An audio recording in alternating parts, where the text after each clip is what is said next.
1h30 tá bom? Fica à vontade. Primeiro, só confirmar que o senhor topa a gravação. Vai passar no nosso trabalho. Tá lá na faculdade. Ok, pode começar. Então é assim. O autismo ele foi descoberto por dois personagens da história, dois médicos pesquisadores, que é o Hans Asperger, né, e o Kanner, Leo Kanner, que publicaram trabalhos no início da década de 40. Na verdade eram trabalhos descritivos, que descreviam justamente o quadro clínico que a gente vê hoje, a dificuldade de se socializar, alteração do desenvolvimento da linguagem, dificuldade na senso-percepção, desenvolvimento de algumas questões neurológicas, nem sempre com atrasos cognitivos, né? Mas e ainda um perfil de comportamento repetitivo, né? De insistência em fazer os mesmos comportamentos, brincadeiras atípicas. Né? O Kanner acabou descrevendo quadros mais graves e o Asperger acabou descrevendo quadros um pouco mais sutis, mas ambos descreviam o mesmo perfil. Depois disso, isso virou uma entidade museológica, tiveram um grupo de pesquisadores, principalmente ingleses, o Hutter e alguns outros pesquisadores, Catherine Lord, que começaram a se reunir, Gilbert, eles começaram a se reunir para montar as classificações diagnósticas da DSM e da CID, que são as classificações diagnósticas na psiquiatria, né? A DSM nos Estados Unidos e a CID da Organização Mundial de Saúde. E aí eles juntaram todo esse perfil que tinha sido estudado e montaram os critérios diagnósticos que foram se modificando. Quanto à etiologia, a gente, desde naquela época a gente não sabia etiologia e isso foi muito estudado. E até a década de 60, algumas pessoas, principalmente os terapeutas, psicólogos que estudavam psicanálise e o pessoal que estava começando a entender de terapia cognitivo-comportamental acabou criando uma teoria de que o autismo era causado por um problema maternal, de comportamento da mãe, que muitas vezes inconscientemente negava ao filho durante a gravidez e o início do desenvolvimento, e isso acabava gerando autismo. Essa foi uma primeira teoria, era uma teoria descritiva, porque era visto que muitas mães com autismo sofriam muito, tinham dificuldade de relacionamento com as crianças, e eles não tinham ideia na época que era um sofrimento secundário, que a mãe que estava sofrendo porque o filho que não estava dando um suporte para ela, assim, um retorno desde bebê. Às vezes ele não dava o mesmo retorno que as outras crianças, ele não dormia bem à noite, ele tinha dificuldade no neurodesenvolvimento desde pequeno, isso fazia com que as mães sofressem, e esse sofrimento voltava para a criança de alguma forma, e eles acabavam achando que essa era a causa do problema. O advento dos estudos genéticos, a partir da década de 80, a gente começou a estudar o genoma, a gente começou a entender as doenças cromossômicas, a gente começou a entender o que era síndrome de Down, Klinefelter, Turner, essas síndromes cromossômicas mais grosseiras. A gente passou a ver que determinados pacientes também tinham autismo. E aí a gente começou a entender que poderia ter alguma característica orgânica genética. E aí a gente viveu um boom, a partir da década de 80 até os anos 2000, mais ou menos, de entendimento de que era uma doença genética. Então, que você nasceria com esse problema. A gente não sabia qual é a genética, a gente sabia algumas alterações genéticas, mas que provavelmente era uma mutação, eram mutações genéticas que começavam a acontecer de uma forma determinista. Com o advento do conhecimento de uma outra teoria nova a partir do final da década de 90 e começo do novo século, que era a teoria epigenética de desenvolvimento, em que o ambiente transforma a genética e a gente vive nessa confluência de fatores genéticos e ambientais. Aí a gente começou a entender o autismo como uma doença epigenética. Tá? Os trabalhos mais modernos atualmente, eles já estão falando de epigenética, de uma transformação epigenética que que acontece por conta da Primeira e da Segunda Guerra Mundial. Então o que aconteceu é que a gente teve um evento catastrófico no nosso planeta, onde uma grande parte do planeta morreu por causa dele, praticamente direta e indiretamente um terço da população morreu. Você teve um outro terço que sofreu um pouco de alguma sofrência, sofreu muito. E esse sofrimento planetário modificou a nossa formatação genética.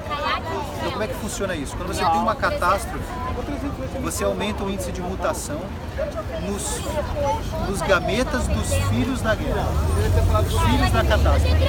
Se o seu avô participou da guerra, os gametas da sua mãe, ou participou do evento estressante, vamos dizer assim, do estresse que a guerra gerou, os gametas do filho, né, da sua mãe, sofreram alterações e começaram a se modificar.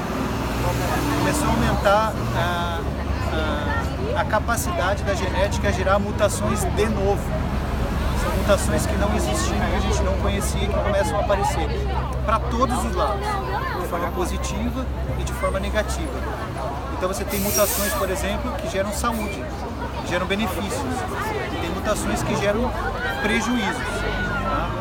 Então, dentro dessas mutações a gente tem aumento de índice de câncer, aumento de doenças autoimunes, aumento de doenças neurodegenerativas, aumento de doenças de alterações imunológicas, aumento de doenças de neurodesenvolvimento. E aí você tem um crescimento exponencial, um déficit de atenção e hiperatividade, autismo e todas essas questões. Só que nesse meio tempo a gente começou a entender que o autismo não era só aquele quadro altamente grave, com distúrbio do neurodesenvolvimento, com grandes problemas cognitivos. A gente começou a perceber que existiam pacientes que tinham essas alterações, tanto etiológicas como alterações comportamentais, mas que não tinham prejuízo cognitivo. E de 20 anos para cá, a gente tem descoberto que eles são a maioria. Que a gente tem uns 70% dos pacientes que têm um perfil cognitivo normal ou acima do normal, 30% dos pacientes que teriam uma deficiência mental. E que tudo depende do diagnóstico precoce e do apoio às famílias o mais cedo possível. E já está se falando em apoio antes mesmo da gestação. Que se a gente desse suporte antes mesmo da gestação, a gente não, talvez a gente não evitaria isso, mas a gente começaria já a fazer com que o quadro fosse amenizado. Assim como os problemas familiares que acontecem antes da gravidez, durante a gravidez, no parto e no pós-parto, podem intensificar o problema, não causar o problema, mas podem intensificar o problema. Ao mesmo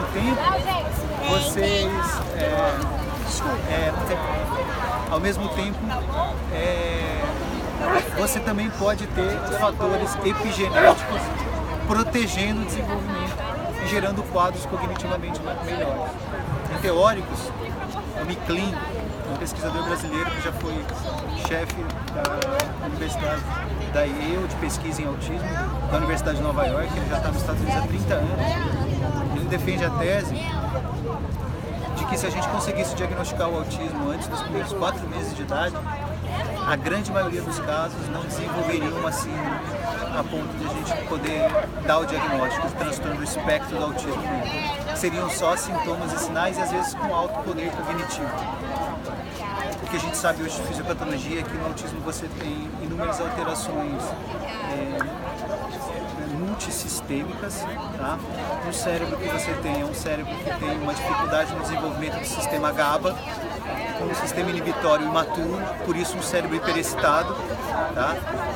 Desde o nascimento, e com dificuldade de formatar e criar conexões. Tá? Fora isso, você tem alterações no sistema imunológico, porque o desenvolvimento epigenético do sistema imunológico ele caminha junto com o neurológico, e esses dois desenvolvimentos imunológicos e neurológicos eles caminham juntos. Então, o desenvolvimento do cérebro acontece junto com o imunológico. Parte da glia e parte dos astrócitos são linfócitos B diferenciados. E esses linfócitos são responsáveis por fazer poda neural e por fazer formatação de sinapse. Então, quando você tem um sistema neurológico alterado, você acaba tendo um imunológico alterado também. E aí você pode ter alterações gastrointestinais, você pode ter alterações imunológicas sérias e outras alterações também. Eles chegam a ser 8 vezes mais sensíveis a alterações clínicas que os pacientes que não têm autismo. Então é uma síndrome altamente complexa, não só neuropsiquiátrica, e hoje a gente precisa de um atendimento multidisciplinar médico. O paciente com autismo precisa ter endócrino, precisa ter imuno, precisa ter gastro, precisa ter psiquiatra, precisa ter neuro, além do atendimento multidisciplinar terapêutico também, né? Que não existia antes. Então esse raciocínio está começando a mudar. E o desenvolvimento agora das crianças está acontecendo de uma forma, a gente que acompanha as crianças, está sendo muito diferente do que era antigamente. Então antes você dava um diagnóstico de um autismo e aquela criança estava meio que condenada, não tinha muito o que fazer. Hoje, com o entendimento que a gente tem sobre o autismo, a gente consegue cuidar de todas essas áreas e assim fazer com que o desenvolvimento aconteça de uma forma muito legal. A gente vê crianças que não falavam, começando a falar, a gente vê crianças que não andavam, começando a andar, crianças que não tinham capacidade de estudar, sendo os melhores alunos da turma. Já tem um trabalho do MIT, mostrando que 70% dos alunos lá têm algum sintoma e fazem parte do perfil autístico de desenvolvimento. Então os alunos mais inteligentes do planeta acabam tendo esse perfil por conta dessa hiperexcitação do cérebro. Se eles conseguem fazer a conectividade, eles acabam tendo um padrão cognitivo acima do normal. Qual é o principal diagnóstico da doença? O principal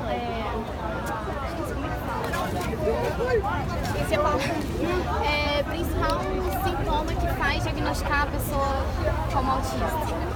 Então, o autismo sempre foi uma síndrome comportamental. Então, era baseado nisso. Nas alterações sociais, podem ser desde que o paciente fica totalmente alheio até uma inadequação social. Tá? Então, às vezes, o paciente olha no olho, conversa, tá? Mas ele é inadequado, ele não se controla, ele interpreta errado o que as outras pessoas estão falando, tá? Apesar de, às vezes, ser super inteligente. Alteração no desenvolvimento da linguagem, que às vezes ela começa a se desenvolver bem, mas ela também vem um pouco alterada, com alteração de fluência, alteração de ritmo, uma prosódia às vezes diferente também, às vezes até melhor do que a nossa. Alterações da senso-percepção. E esse padrão de comportamento ritualístico e repetitivo. Então essa síndrome comportamental. Mas hoje a gente já fala em diagnóstico etiológico. Então as causas. Você pode ter alterações.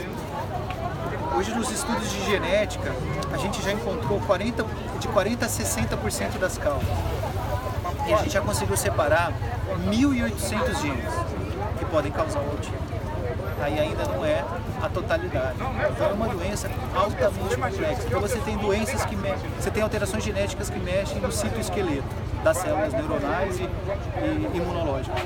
Você tem alterações genéticas que mexem na conectividade. Você tem alterações genéticas que mexem na modulação e regulação da cromatina. Você tem genes que são neuroprotetores de alterações de cromatina. Por exemplo, que nem é no câncer. Esses genes de neuroproteção deixam de existir e a célula começa a se multiplicar. Para o autismo, esses genes de neuroproteção deixam de existir e aí as células começam a gerar as alterações autísticas. E tem ainda de neuroformação, migração neuronal, poda neural, de conectividade, tá?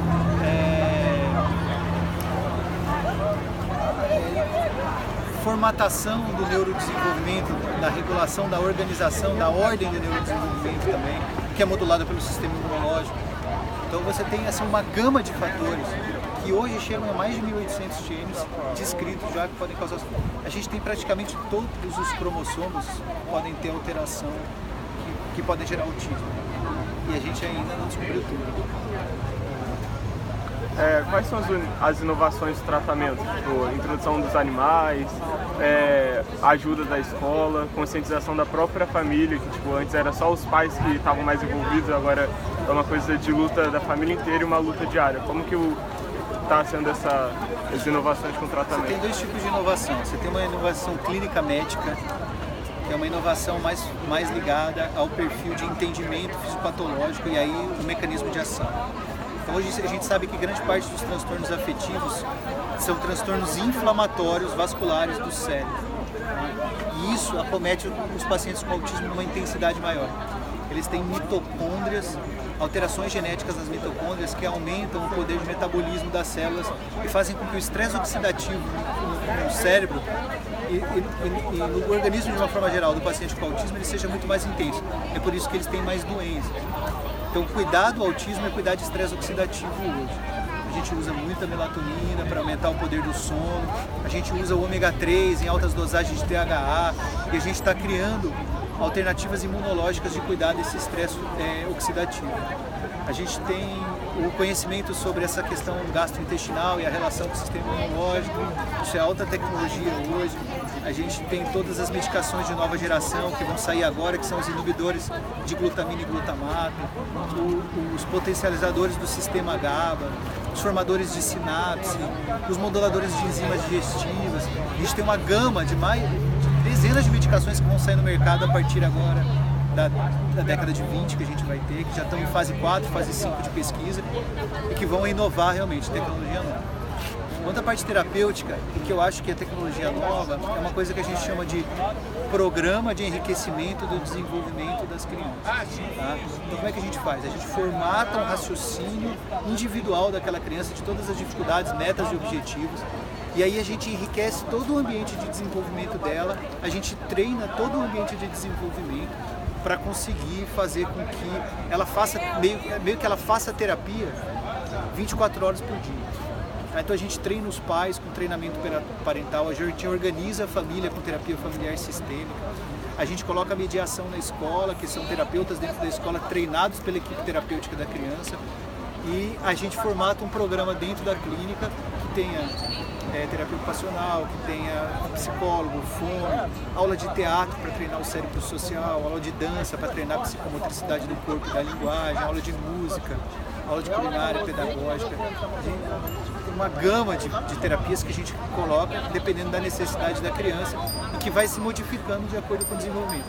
Quando a gente consegue fazer com que todo o ambiente seja terapêutico, esse desenvolvimento acontece numa velocidade muito grande. E aí sim você consegue ir mudando esse protocolo constantemente para cada vez ir ficando melhor. Obrigado.